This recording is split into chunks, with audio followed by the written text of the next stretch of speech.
আল্লাহু আকবার। সবাইকে ঈদ মোবারক। রেড রোডের বিনিময়ে আমরা এখানে পেয়েছি। ব্রিগেড में हम लोग नमाज पढ़ रहे हैं।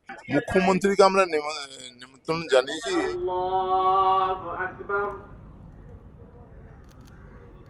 আল্লাহু আকবার।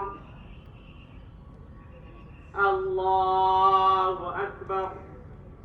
এটাই ব্রিগেড প্যারেড গ্রাউন্ড, যেখানে সমাবেশ হয়, রাজনৈতিক সমাবেশ হয়। তবে আজকে ব্রিগেড প্যারেড গ্রাউন্ডের ছবিটা একটু অন্যরকম। আজকে ব্রিগেড প্যারেড গ্রাউন্ডে নামাজ হচ্ছে। প্রত্যেক বছর রেড রোডে রাস্তা বন্ধ করে নামাজ পাঠ হতো। নতুন সরকার এসে সেই নিয়মে কিছুটা বদল এনেছে।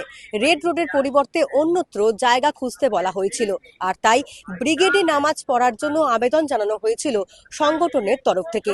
সেই আবেদনে সাড়া দিয়ে সেনা আধিকারিকরা তারা পারমিশন দিয়েছেন এবং তারপরই ब्रिगेड पैरेड ग्राउंडे नमाज पाठ হয়। 1978 में मानसून की वजह से शहीद मीनार भर गया था, तो गवर्नमेंट हम लोग को अल्टरनेटिव रोड पे दिया, रोड पे नमाज पढ़ रहे थे।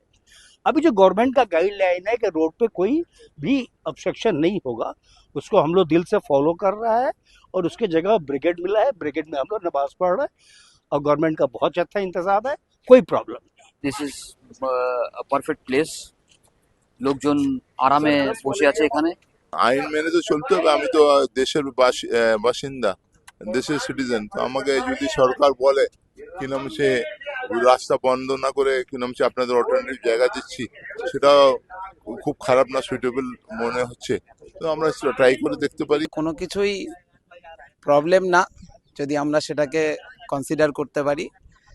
তো ব্যাপারটা হচ্ছে নামাজ তো নামাজ যে কোনো স্থানে পড়লে হয়, বিশেষ করে ঈদের নামাজ এমন একটা জিনিস, এটা একটু খোলা ময়দানে পড়লে ভালো হয়। আমাদের কি নাম সে রিলিজিয়াস আছে, এক জায়গা বড় জমাত হতে গেলে তার পুণ্য বেশি পাওয়া যায়। রেড রোড থেকে ভালো এখানেই লাগলো আমার।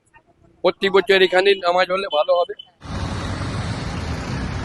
অন্যান্য বছর ঈদের দিনে এই রেড রোড পুরোপুরি বন্ধ রাখা হয়, রেস্ট্রিকশন করে দেওয়া হয় গাড়ি যাতায়াতেরও। আজকে রেড রোড খোলা রয়েছে, যাতায়াত করছে গাড়ি। কোনো রকম ভাবে রাস্তা বন্ধ রাখা হয়নি, সমস্ত রাস্তাই খোলা রয়েছে। ভালো দেখছি, ফাঁকা টাকা একটু आराम से যাওয়া যাতায়াত করে যাচ্ছে। बहुत अच्छा है, पहले से बहुत अच्छा है, गैदरिंग नहीं है।